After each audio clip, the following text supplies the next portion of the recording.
Okay, here we are up in Polk County, Wisconsin, which is northern Wisconsin.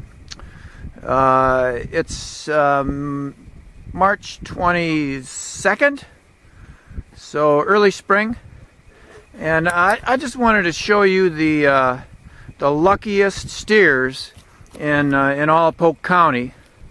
That's these guys here, and the reason they're so lucky is because we've been bale grazing them all winter. You can see over here is what they're still working into. Plenty yet to get through to when grass starts growing again. The reason we picked this area here for bale grazing is it's part of our pasture which has the least good growth. So we need some fertility out here. So we pre-positioned the bales, or actually technically we positioned them, we didn't pre-position them. That's been pointed out to a lot of people talking about this. And they worked their way through it from way over there to way over here. And another reason why these guys are lucky is look how dry it is up here. Okay, one of the reasons that we needed fertility in the ground here, this is kind of sandy and gravelly underneath, so it drains, and these guys are just high and dry. They're high and dry. They are like on a south facing slope, so facing the sun. The last two bales that we put out here, the snow was really deep. I'm telling you, like 10 days ago, the snow out here was 2 to 3 feet deep. So it's melting quick, which is why you guys in Nebraska are getting flooded. Sorry about that. We're trying everything we can do not to let you have our water, which is, we are collecting our water, our runoff, in swales. I did a video on this a little bit ago, so check on YouTube and you'll see water management. If you look around here, you can see off in the distance there by the fence post, there's a swale down there that is literally catching the manure tea runoff from this hill, so it doesn't go into the watershed, and it's sinking in the ground. We were just checking the swales, everything looks good. So yeah, these guys here are high and dry. They're laying in the sun. They have had really good hay this year. We did a forage analysis of our bales, and you know, these guys not only maintained, they've been growing. I mean, you can look at their poop on the ground. You can see it's still loose. You know, it's not that big chunky fibrous kind of stuff. Yeah, you want to get in there? You want to get in there? Yeah, go ahead. Don't lick it. Don't lick it. Hey, bud, come here. Yeah. So, so here they are. Yes, and there's Gabe. They're checking him out.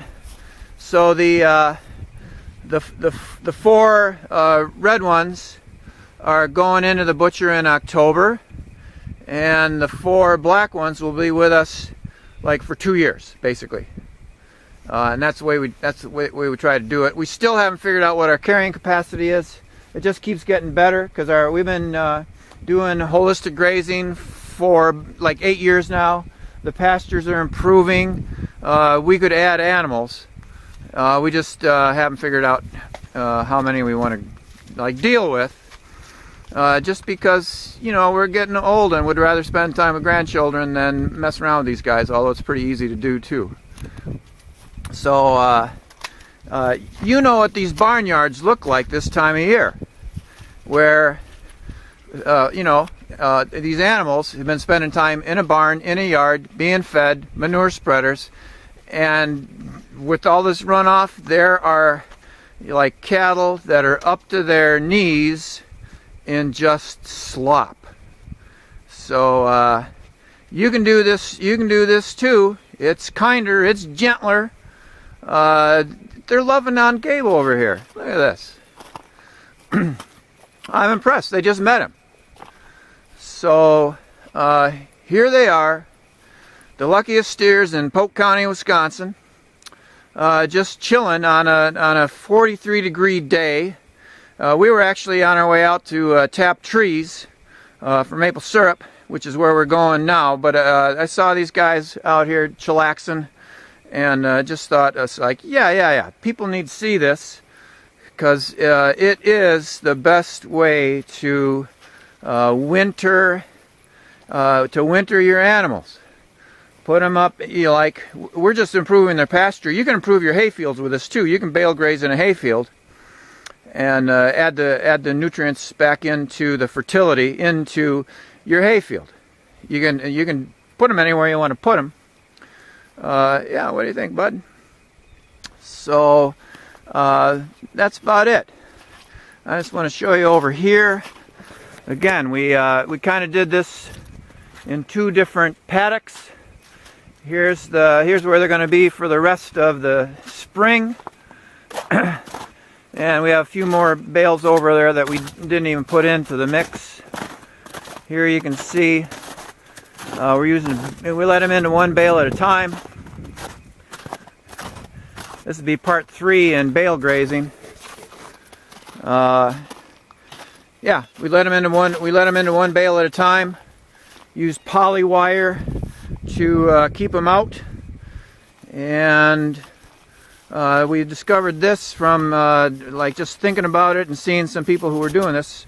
You can't stick these fiberglass rods in the ground, fence posts in the ground when it's frozen, so you just stick them in the side of the bale.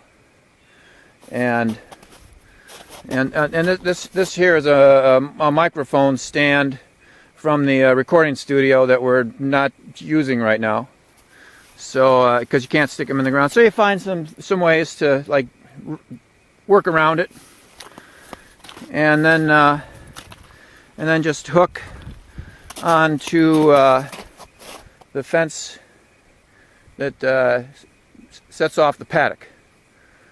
So there you go. Bale grazing, creating fertility, happy steers. Gabe's happy to be out here meeting everybody.